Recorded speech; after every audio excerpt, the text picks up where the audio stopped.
Hello once again, this is Derek from Pacific Coast Auto for another Sunday Questions cast. So this is where you ask me questions about living in Japan, about exporting and running an export company here in Japan, and about myself if that's what you're interested in. So I've got some questions here, and I just wanted to say thank you everybody this week for writing your questions in, because the questions this week I thought were really good questions, and especially because they were a little bit different from what your questions normally are, and so I like to see a little bit of creativity in the questions. So thank you everyone for posting that, and hope you like the answers here to your questions. Christopher Sarabia asks, how to buy a Skyline R33 and how much is it to import to the USA? Thank you. Okay, so how to import an R33 to the USA. Normally this question wouldn't be answered in the regular question cast because, you know, it would just be the same answer over and over again for everybody who wants to know this. And the information is already on our website, and so it's really nothing new. It's pretty easy to buy a car in Japan and to import it into your country. But the reason why I'm answering the question this time is because the R33 is a big question mark car for people in the USA, because technically the car is not 25 years old, and so you shouldn't be able to import it. But then again, there are legal R33s in the States, so how did they get there? And if they got there, can you get a legal R33 in the States? And so the answer for that is really a big fat no. But the answer is a little bit more difficult than that. You can't import Okay, let me explain this. Federally, the car can be imported into the USA because there is an exception made. The car has gone through the process of crash testing it because it was done by a company named Motorex, and if you want to know about them, it's a very interesting story. I recommend that you look into that and find out what happened. Basically, the company started importing cars. They crash tested a bunch of them. They did a little bit of shady work with the paperwork there, and it turns out that the cars were not actually legal, even though they said that they were. And so if you were lucky enough to buy one of their really, really overpriced $100,000 GTRs about 10 years ago or so, then that car is still legal in the USA, and that car is still probably worth about $80,000 to $100,000. And so the problem with that car, and why you can't get it anymore, is that you can't comply the car. There's a list of things that you need to do to the car to make it structurally integral and make the odometer or the speedometer in miles and whatnot, and it's all really difficult, convoluted, stupid things that you need to do to your car that seem unnecessary to me, but that's the rules. But the problem is, the car needs to be able to pass emissions. And in order to do that, it has to be wired up through an OBD2 port, which you can't install in an R33. Nobody knows how to do that. You would have to basically rewrite all of the electric system and the computer system in the car and run complete custom everything in order to get that to work. And nobody's been able to do that. So if you can do that, then you can get the R33 in the USA, and if not, you have to wait until it's 25 years old. As far as I know, there are 0 R33s that have been imported since Motorex closed down. So that gives you kind of an idea of, you know, there are plenty of people that want to do that, but nobody has been able to find out how yet. Okay, so next question. Thank you. Phil Be Happy says, hey, what do you think about the Itasha scene in Japan? And how much does it cost to send an AE86 grade 3 to 4 to Germany? Okay, what is Itasha? Itasha is a mix-up of words. The first word is itai, which is Japanese for ouch or painful, and sha is the kind of the abbreviated form of a vehicle, and so together it means like painful car. And the reason why it's painful car is because the cars are ridiculous, and what determines them to be Itasha is when people, lovers of Japanese animation or anime, put stickers on their cars of the characters from the anime that they love. And people who are really into anime here in Japan are called otaku, which means kind of a freak for anime. And so they put, like, usually kind of cute girls, really, really big size onto their car. And it's painful to look at because it's really nerdy. And the people who run like that, they know this and they accept it and they embrace it. It's kind of interesting the way that it is. And so it's really a glimpse into Japanese culture because it's such a Japanese thing to do something like this, to do something that you know that the society doesn't like, but it's okay to do it because you're in your group of people that really like that certain thing. And so it's kind of interesting. Go to Google Images if you've never seen this before and type in Itasha. It's E-T-A-S-H-A. Just type that in and you'll find all these cars with Hello Kitty or anime. And usually it's like that person's favorite anime show. And I'm unfamiliar with the characters from it, so I don't know all of them. But pretty much any TV show you can think of has been put onto a car here in Japan and called Itasha. Okay, so what do I think of it? I think it's cool. When you see something like that on the streets, it's fun and different, and I don't have a problem with doing something that I wouldn't do to my car, but I think it's cool that other people do to their cars. It's, you know, if everyone had the same car, then driving would be pretty boring. And being in Japan and seeing something like that is really cool. You can be like, wow, I live in Japan, the home of the really weird cars, and they're on the street. And so that's interesting. The second question, how to get an AE86 into Germany? It's pretty easy. You buy the car, you export it to Germany, and the cost of shipping is like 90,000 yen, and they can go to Bremerhaven, and it takes about 5 weeks to get there because it actually goes, the same vessel goes to the USA first, and it goes around the world that way. So kind of weird, but that's the way that it is. And then the only problem with Germany is that the import tax is a little bit expensive, but importing is actually pretty simple in terms of regulations. The Squirrel has an interesting question here. If you were to do a project car, what would you pick for racing? Okay, so he gives me 3 options for racing, and then for 2 other options, so I'm going to answer them one at a time. For racing, I don't think that I'm very good at racing because I don't have very much experience, and you know, although I used to play a lot of Gran Turismo, I don't know if that will mean that I'm a good racer. And one thing I don't like about racing is this whole, and I'm going to be the odd one out here, this whole I need to be faster than the next guy feeling. And to me, because I'm strange and a little bit weird, is I want to be that much faster than myself more than someone else, because I don't want to get into the trap of always spending money and upgrading the car to beat someone else, because it's a net lose game. There's always going to be somebody faster than you. And so if I were to race a car, it wouldn't be to try to beat people. It would be to go have fun, because driving a car quickly is a lot of fun. This is why, as a personal car, I would prefer a Mazda Roadster or Miata over a Corvette, probably, like a C7 Corvette, even though I adore both of those cars. And so if I were to do a project car, to make a car for racing, that's a good one, because I could think of so many different ones. But the one car that I would love to have is a BMW wagon, but a fast one.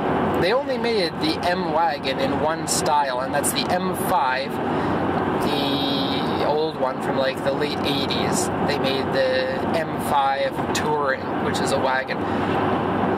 But that car's a little bit too heavy. What I would like to see is the current BMW's V8 engine from the M3 and put that into an older wagon, like maybe an E36 wagon or an E46 wagon, and then put on the fender flares from the M of that style. Like, for example, if you're going to be doing an E46 M3 wagon, put on the E46 fenders and make them wide. I think that that would look really cool. And actually today on my regular channel, or my official Pacific Coast Auto channel, I reviewed an RS4, and I am in love with fast wagons. I'm in love with blister fenders, and so that's kind of like a dream. I was just like drooling over this car as I was taking the video of it, and it's a car that I've never seen here in Japan on the roads. I've never seen one in person, and for about the last 10 years I've been in love with that car, and so today was a very special day for me. So that's why the BMW wagon would be really fun, I think. Wagons aren't the best sports cars. They aren't the fastest, but I sure think that you'd have a lot of fun with a car like that. Restoration.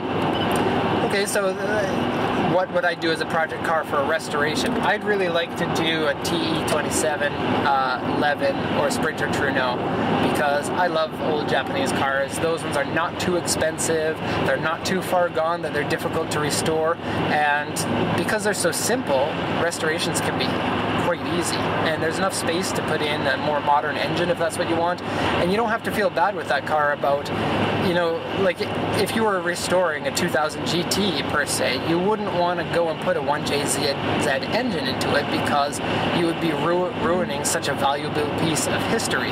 But like a Levin, like an old, that Levin, the T27, is like the 1973 to 1977 Levin, the one that came before the AE86. And you can do stuff like put in 1JZ or put in an RB26 if you want to freak out Toyota people. And people aren't going to be angry with you, and you don't have to feel like you're destroying something in that regard.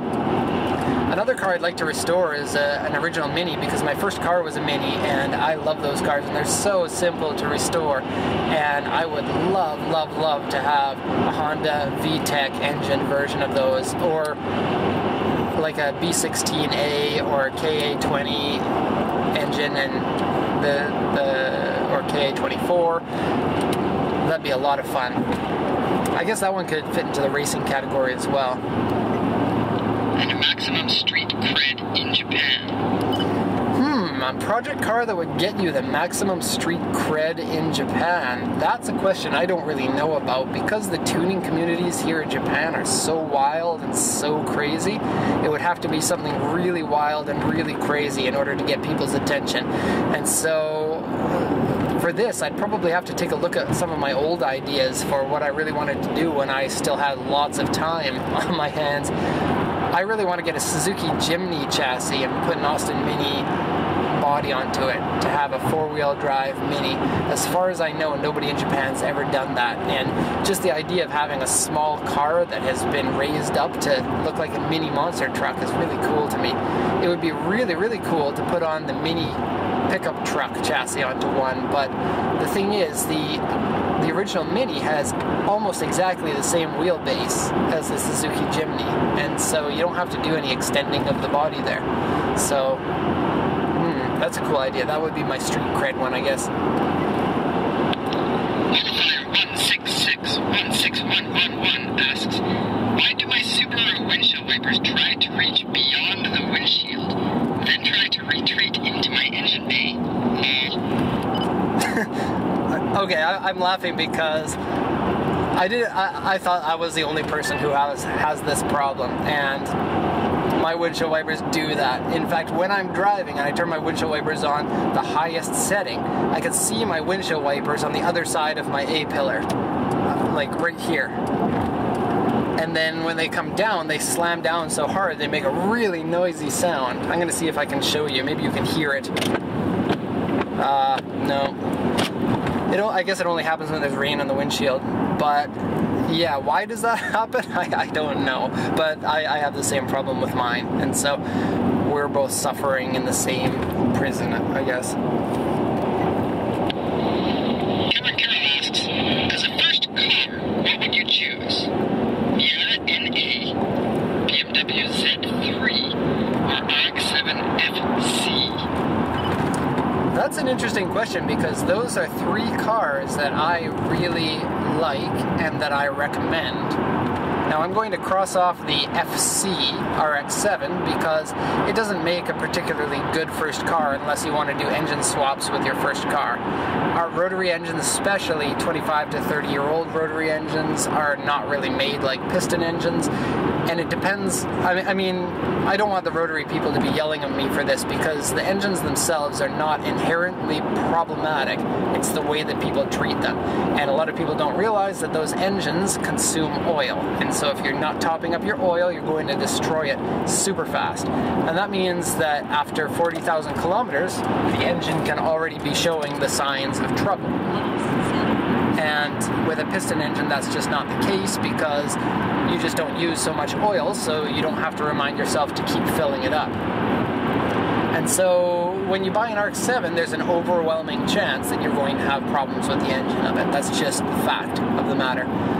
So of the other two, a BMW Z3 or a Miata, hands down, my recommendation has to go to the Miata. The Miata has much better handling than the BMW. The BMW Z3, although it's a modern looking car, the underneath is very much so E30 car, which has trailing arm suspension in the rear.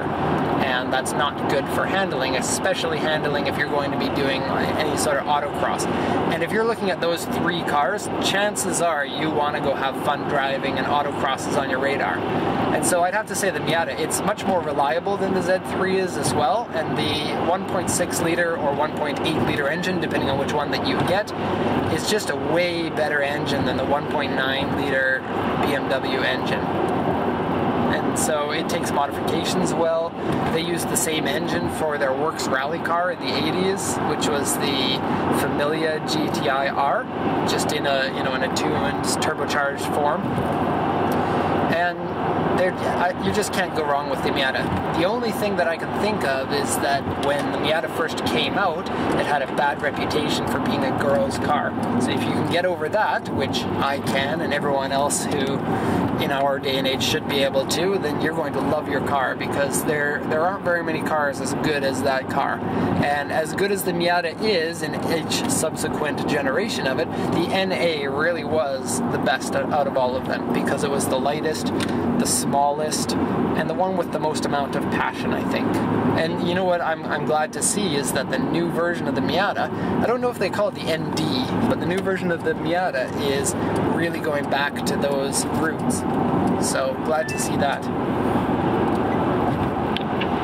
Jason Chan has two questions. Number one, how long does it usually take before finding the perfect car that the customer wants in the auctions? How long does it take to find the car in the auctions? It depends a lot on you, really. It depends on the kind of car that you want and the availability of that car. If you're going to be picky, it's going to take longer. It also depends on your how much you want to spend on the car. If you're the type of person who's looking for a bargain, it's going to end up taking you a lot longer to find the car.